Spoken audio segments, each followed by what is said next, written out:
माँ का जीवन भर संघर्ष और अंत में आश्रम।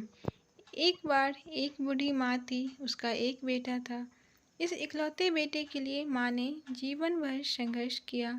इस बेटे के लिए वो सब कुछ किया जो एक माँ कर सकती थी।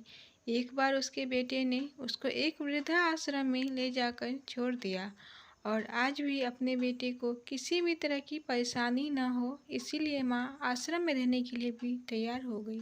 वृद्धाश्रम में रह रही माँ हमेशा अपने बेटे को याद करती, मगर बेटा केवल साल में एक बार उसको मिलने जाता या फिर फोन पर बात कर लेता। कई साल बीत गए। वृद्धाश्रम से बेटे को एक दिन फोन आया। उन्होंने कहा, बेटा जल्दी से आश्रम आके अपनी माँ से मिल लो, वो बहुत सीरियस है। बेटा जब अपनी बीमार माँ के पास पहुँचा तब वो अपनी आखिरी सांसें गिन रही थी। बेटे ने अपनी माँ से उसकी आखिरी इच्छा पूछते हुए कहा, माँ मैं तुम्हारे लिए क्या कर सकता हूँ, बताओ। माँ ने कहा, बेटा इस आश्रम में गर्मी और मच्छर बहुत ज़्यादा है, यहाँ पर कुछ पंखे लगवा देना। फ्रिज ना होने की वजह से यहाँ हम बूढ़ों को कई बार भूखे पेट ही सोना पड़ता है, क्योंकि किसी के दिए हुआ खाना खराब होने से हम नहीं बचा पाते। तो इस आश्रम के लिए एक दो फ्रिज भी खरीद कर दे देना। बेटे ने अपनी माँ की सारी बातें सुनी।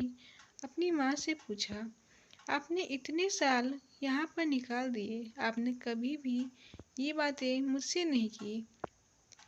अब जब आपके पास टाइम नहीं बचा है तब आप यह सब कह रही हो, ऐसा क्यों?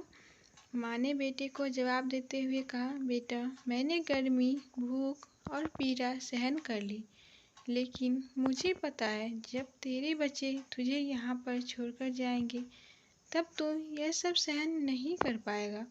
इसीलिए तेरी सुविधा के लिए मैं तुझे यह सब लगाने के लिए कह रही हूँ। माँ की यह आखिरी लाइन किसी भी बेटा या बेटी की आंखें खोलने के लिए काफ़ी है। दोस्तों, इतिहास हमेशा अपने आप को दोहराता है। अगर आप चाहते हैं कि आपके साथ अच्छा हो, अच्छा व्यवहार हो, तो आपको भी दूसरे के साथ अच्छा व्यवहार करना